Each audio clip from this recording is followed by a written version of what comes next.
Yo, it's clear to say that my boy Megumi is cooked, stir-fried, sizzled, filleted, sprinkled, skilleted beyond freaking belief. Ain't no way homies Control-Alt-Delete, experiencing any type of adversity, ready to summon Maharaga, episode 1, some other time, season freaking 1 inside of that cave, bro. Ain't no way bro was able to tank all of those black flashes that Yuji was hitting on Sukuna. Dog, 8, my guy? 8 black flashes? Nah. Because you have to put it in perspective like this. You remember when Gojo was fighting Megumi Sukuna? And bro hit him with the black flash, right? As well as point blank unloaded his hollow purples on Sukuna. Like, even though Sukuna got hurt during that whole sequence, he forcibly made Megumi take Gojo's load, dog. Ayo, pause on that. I just now processed what I said. Pause, bro, pause. But anyway, that was literally to add insult onto injury upon Megumi. Like, before submerging Megumi's soul deeper into despair and misery, homie did the freaking unthinkable. Okay, so first we gotta do a little rewind. Megumi's whole point in living was to save his older sister Samuki right there. And yes, I know, I probably slandered her name. Just please bear with me now. So, like, his sister is a baddie. Literally. She went into a coma or she was, like, sick or whatever. So she was in the hospital bedridden, right? However, the good thing was that at the end of the Colon Games, he was able to reunite with his sister, right? And she was awake, but like the only reason that she was awake was because, remember at the ending part of season 2 of Jujutsu Kaisen, when Kenjaku unsealed all of the curses? So like, unfortunately, one of the curses that he unleashed was Yoroza. I think that's how you pronounce her name. I'm sorry once again if I'm slandering it. But like, she possessed Megumi's sister's body.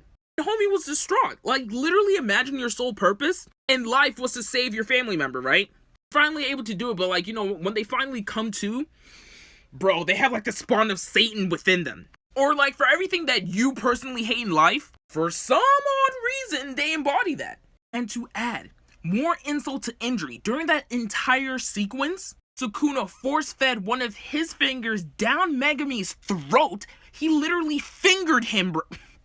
Bro, what the fuck? But like, yeah, and then he completed the transfer. Like, yeah, then he completed the transfer inside of Megumi's body. If I was Megumi in that instance, I would be salty. But wait, there's more! So like, back in the day, Yoroza was a huge Sukuna simp. So like, in order to bring Megumi further into despair, and then Sukuna was like, you know what? How can I make Megumi sink deeper into despair? Oh, what if I slowly torture the body of his sister? Ah, yes, that's a perfect plan. So he did just that. He used Megumi's own Shikigami techniques to kill her. Yeah, so right now I'm covering up her boobs, because I don't want YouTube to be like, yeah, you know what, Daniel? You remember the channel strike that you got like 3 months ago? You know how you attended the YouTube class in order to remove the strike? Yeah, that strike or warning or whatever it was being lifted on for your channel on the 25th, Friday. But because it shows some milkers, even though they're not freaking real, we're gonna reinstate that joint, bro. I'm sorry for that tangent, but like, yeah, Sukuna says, the destruction of Sumiki Fushiguro will allow me to completely bury Megumi Fushiguro. But by killing his sis, he was able to execute that. If you think about it, my boy Megumi has literally nothing to live for. Check it first. It was his sister, like I explained. Second, his teacher, Gojo. Like, although Megumi, well, actually, Sukuna, controlling Megumi's body, took several of Gojo's loads. The loads of hollow purple. Sukuna just shrugged that joint off, bro. And homie off-screen sawmilled, bro. Gojo was not allowed a proper send-off. Like, can you imagine having the title of the Honored One and then getting maliciously dishonored like that, bro? At least someone like Nanami got eviscerated on screen. My boy Megumi Sukuna could not even allow that. Boom, now Megumi has inadvertently caught 2 freaking bodies, bro. Homie's getting more cooked, bro. What? Let's continue. Let's drive the knife even further in. So next up, Toji, obviously. Megumi doesn't know that this dude who confronted him during Shibuya, you know, is his daddy. I'm so freaking sorry, bro. But yes, he is also dead indirectly because of Megumi. Will he ever find out that Toji was his dad? Of course not! Because truly, the only dude who knew Toji's existence and who saved Megumi from being auctioned off from the Zenin clan was Gojo. And he's dead, my guy. He's dead. Number 4, unfortunately, moving on, now we got friggin' Nobara, bro. Got wrecked by Mahito. Obviously not even Megumi's fault here. But like, honestly speaking, if I'm Megumi, I would not have a will to live, dude. Yes, I know there's a point in which Megumi said this right here. So, start by saving me, Itadori.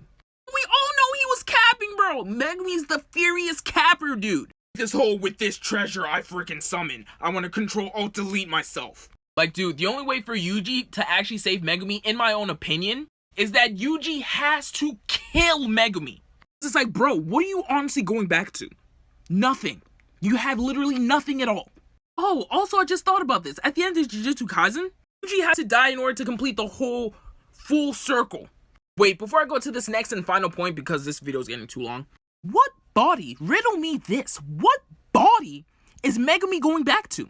Cause, you remember homie transformed back into his Heian era body, dude. He did that transformation from this body. And also, when Yuji's going all out beating up his uncle with the black flashes, he's trying to do maximum damage on Sukuna's body, right? Since Sukuna and Megumi share the same vessel, or rather they used to, but of that vessel, how you gonna get Megumi's original body back? I'm telling you, this family line sucks ass, bro. So moving on to the last point in which why my boy Megumi is so fried, dude. I mentioned before that Yuji, like, it just makes the most sense for Yuji to die at the end of Jujutsu Kaisen. Remember at the beginning of Jujutsu Kaisen, when Yuji was in the hospital with his grandpa, and his grandpa pretty much said, "Hey yo, Yuji, promise me that when you die, you will be surrounded by friends and not alone like me."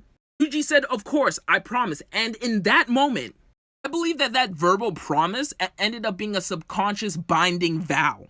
Like, the promises between people in Jujutsu Kaisen carries a lot of weight, bro. For instance, the promise between Yuta and Rika. They promised when they were younger to marry one another, and then literally moments later when Rika was crossing the street, she got freaking bodied by Truck-kun. Because of that promise of always being together, guess what? She came back, bro. Second example of a promise. When Sukuna first killed Yuji, something like that, Sukuna made Yuji promise if he says the word enchained, he can take over Yuji's body for 1 minute. Like, during that minute, he can't harm anybody. Boy, oh boy, was that a loophole, because homie hurted Megumi, bro. Like, the point that I'm trying to make there is that promise that he made with his grandpa, in my book, is a binding vow.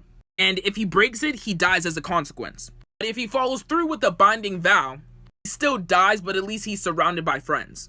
Either way, I think Yuji's gonna die. And with that being said, if I'm Megumi, why the hell will I want to live, man? Well, to wrap everything up, my boy Megumi is cooked beyond belief, dude. Honestly, makes no sense for him to live after all of this.